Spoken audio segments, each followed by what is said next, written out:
Teman-teman, sahabat-sahabat, saudara-saudari, Bapak Ibu yang terkasih dalam Tuhan, mari kita kembali lagi pada kesempatan ini bersama-sama mendengarkan dan merenungkan sabda Tuhan yang kita ambil dari penginjil Lukas bab 2 ayat 36 sampai 40. Lagi pula di situ ada Hana, seorang nabi perempuan, anak Fanuel dari suku Asher.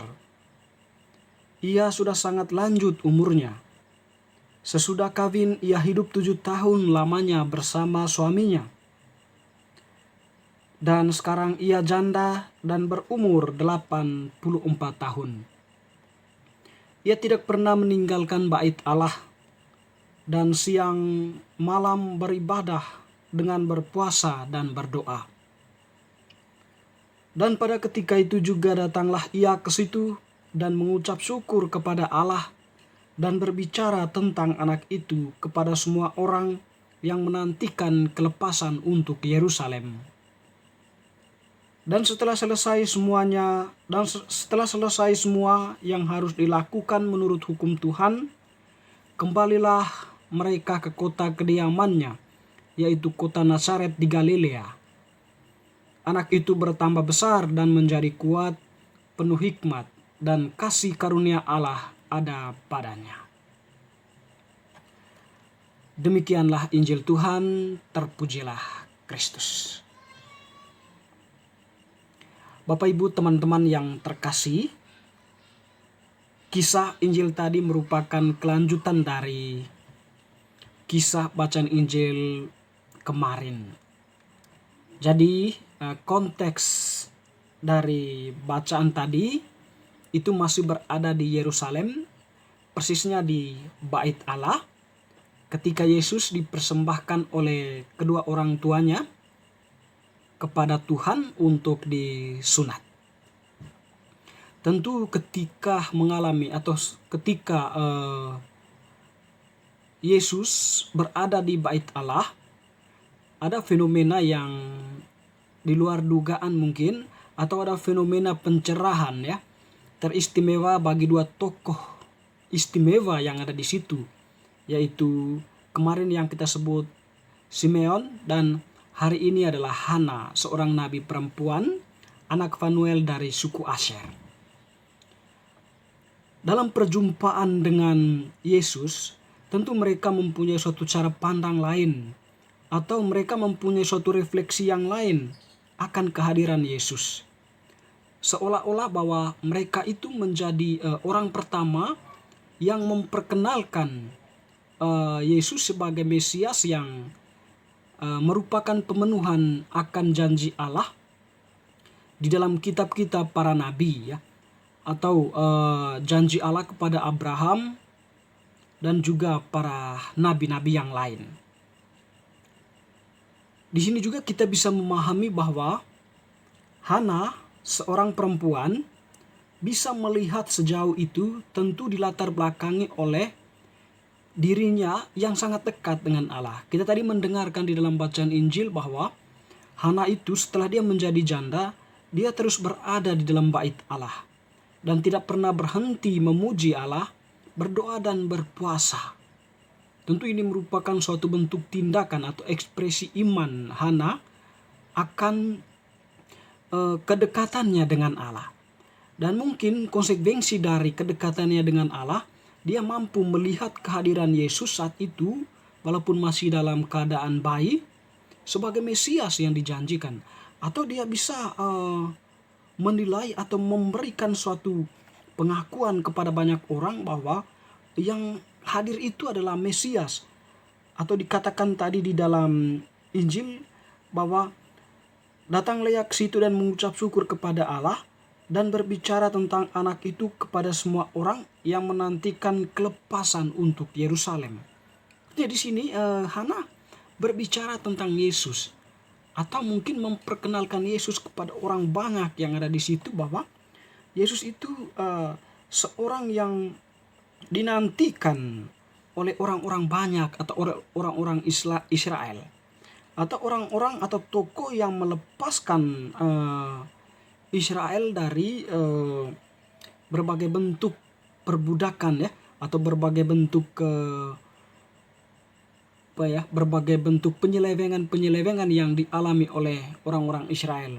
Tentu dalam hal ini bukan pertama-tama dalam konteks sosial politik bahwa Yesus tampil sebagai raja, tampil sebagai tokoh yang berpengaruh, atau tokoh yang seorang pangeran atau seorang panglima perang, bukan. Tapi dalam hal ini memberikan suatu pengharapan, pelepasan dalam arti memberikan suatu pengharapan kepada orang-orang Israel bahwa Allah itu tetap menyertai mereka sebagai bangsa pilihannya. Dan yang menarik teman-teman yang terkasih, Hana ini tentunya mempunyai refleksi yang mendalam. Kalau kita melihat, mempunyai refleksi yang mendalam tentang kehadiran Yesus.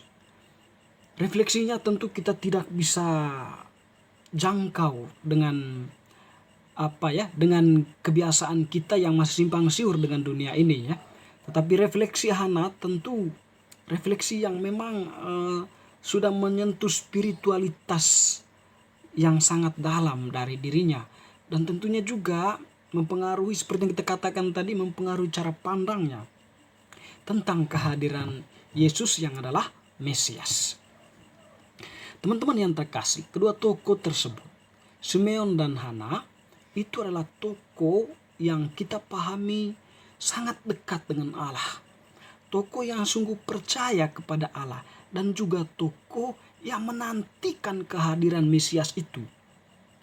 Nah, karena mereka itu adalah tokoh-tokoh yang setia, yang taat kepada Allah, serta mempunyai harapan yang kokoh akan kedatangan Mesias, sehingga mereka itu tampil sebagai orang yang memang sungguh luar biasa, atau sebagai teladan iman kita, atau teladan kesetiaan kita, di mana mereka mampu menampilkan suatu cara pandang yang luar biasa akan kehadiran Yesus sebagai Mesias.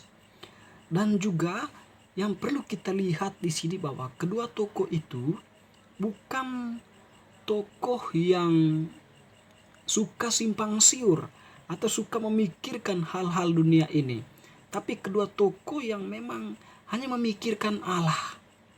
Itu tokoh yang mempunyai harapan yang kuat kepada Allah. Tokoh yang memang sungguh-sungguh sangat dekat dengan Allah. Sehingga kedua tokoh ini tampil memberikan suatu pencerahan kepada umat Israel pada waktu itu, bahwa sesungguhnya Mesias itu sudah datang dan ada di tengah mereka saat itu. Teman-teman, saudara-saudariku yang terkasih, kita belajar dari kedua tokoh ini bagaimana kita mesti setia kepada Allah, berharap serta beriman teguh kepada Allah. Harapan, iman, dan keteguhan, kesetiaan, ketaatan itu tentu dibarengi oleh semangat doa, semangat puasa, lalu semangat refleksi diri, sehingga kita pun tampil sebagai diri yang memang bermakna bagi yang lain, atau menampilkan suatu pencerahan baru bagi orang lain. Dan juga dari tokoh ini kita belajar bagaimana kita seharusnya tidak terjerat selalu di dalam pengaruh atau kenikmatan dunia ini. Kenikmatan dunia atau tawaran-tawaran dunia mengaburkan cara pandang kita terhadap kehadiran Allah atau terhadap kedatangan Allah. Kalau konteks Natal, terhadap kelahiran Allah. Dengan demikian, keterbukaan terhadap Allah atau kesetiaan, ketaatan kepada Allah sebagaimana yang ditampilkan oleh kedua tokoh tersebut, itu memang suatu cara atau jalan bagi kita untuk mampu melihat Allah, untuk mampu mengalami Allah di dalam diri kita, sehingga pada akhirnya pun kita bisa memancarkan cahaya Allah bagi kehidupan diri kita sendiri maupun orang-orang yang ada di sekitar kita. Teman-teman, sahabat-sahabatku yang terkasih, semoga bacaan hari ini semakin meneguhkan iman kita untuk percaya teguh kepada Allah, untuk berharap kepada Allah, sehingga pada akhirnya kita bisa merasakan kehadiran Allah dalam kehidupan kita. Semoga.